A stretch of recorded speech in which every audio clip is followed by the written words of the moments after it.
This segment is sponsored by Trey, Harrell Law. Now it's time for our weekly segment, Trey Helps, with attorney Trey Harrell. He's joining us to answer your legal questions and to help you. Welcome to the show once again. Good to see you, sir. Good to see you. Let's continue on with what we were talking about last week, building on that conversation. Can you talk more about South Carolina's at-fault car insurance system that they have? Definitely. We last week, for those I'm sure you know, the viewers that are just so tuned in, glued to the Trey Help segment. It's all good. We were talking about the different standards in different states and why you need an attorney if you're in an accident in another state. And so I kind of figured we should build on what it actually is in South Carolina and why we actually do it right. We do it right in South Carolina because our at-fault insurance system holds the person who is legally responsible for the accident, financially responsible for the damages they caused. That kind of makes sense, right? Okay, sure. So it's a great system that we have here that allows for not only your economic losses, but also losses, economic losses being medical bills and lost wages, but also for your pain and suffering and for any other things that come along from that collision. How does that compare with a no-fault state like the state of Florida? The state of Florida system is set up so that typically, you know, I love that word. Yeah, typically. Yeah, because that's got a big definition. It's got a big definition. It gets it where we need to be.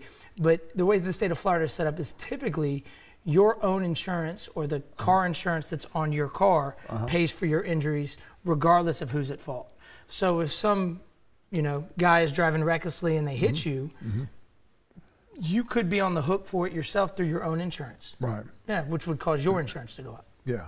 As it normally does. As it normally does. Yeah. Does the fault system incentivize more cautious driving compared to no fault system? Yeah, I mean, it's just kind of a logical way to think about it. If I could be held financially responsible, if you could sue me personally, or you could sue whoever's the driver in the car personally for it, they're going to be driving better, or they should be driving better than somebody who there's not as much consequences for their actions. I mean, in typical fashion, right? I mean, it's just kind of a psychological thing too. Yeah, psychological thing. And also, I think just the sheer fact that our system imputes a lot more personal responsibility, which is kind of what we need these days. Thank you. Personal responsibility for the actions that you take, you can be held responsible.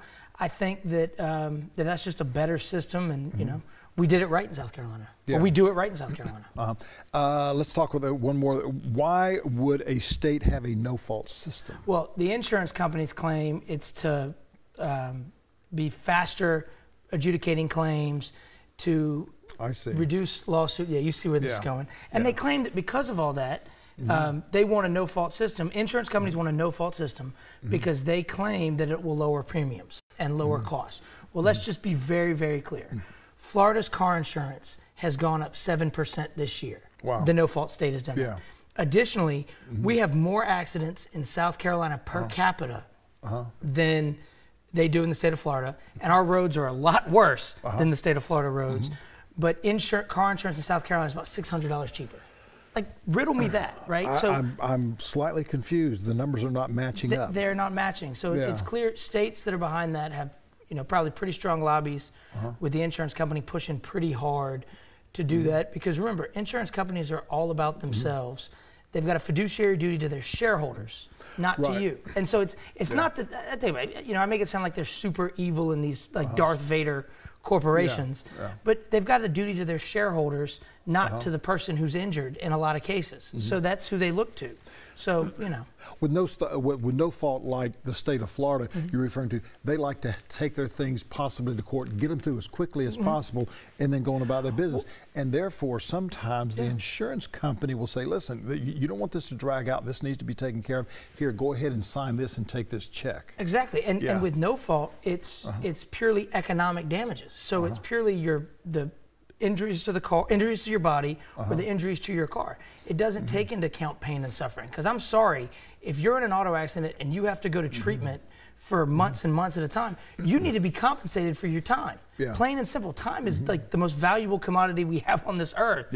And if you're having to give up your time because you were injured in an accident, you should be compensated for that. And a lot of times, insurance companies will want to possibly go ahead and take care of that claim, hand you that check for an injury that may be taken care of, but that's a type of injury that you know as a lawyer that is a type of injury that can induce arthritis. And do a whole host of arthritis at a very young age. And you don't need to settle your claim quickly. You don't need to settle a claim immediately in most situations because we don't know what's going to happen long term. You know, when your neck is hit in a car accident and it shifts forward at that kind of a rate, there's a ligament that shifts, and we need to make sure that ligament goes back into place. So as simple as that sounds, that's why you should make sure everything is okay before you settle your claim. Yeah, because it could come back and hurt you. Later on. Exactly. So again, the state of South Carolina with our at-fault system does it right. We could fix our roads and things would be better, but let's just make sure we keep our insurance the way we do it here. And to kind of put a recap on that, again, when you're traveling out of the state of South Carolina, other states may have different laws that they go by. If you're in an accident and you can and you're you're able to take some pictures, get some documentation of the other driver, their insurance company and so forth, and then give not only your insurance company a call to say, hey, this wreck has occurred, blah, blah, blah, but you may want to give you a call. They may want to give you a call also and say, listen, this is what's happened. I just want you to be on standby with this in case things kind of go south with it. 100% they should give us a call because the biggest reason is we don't take a fee unless we collect for you. The call does not cost anything. We have a free consultation. You know, we're very easy to get a hold of. You can find us on social media at Trey Helps, or just, you know, right down here. There's the number right there. Right there. And we're happy to talk to it, or come by and see us in Harrell Square. Yeah, fantastic over in West Ashley. Always a pleasure to say hi to your dad for us. Will do. We're back with more Low Country Live right after this. Stay with us.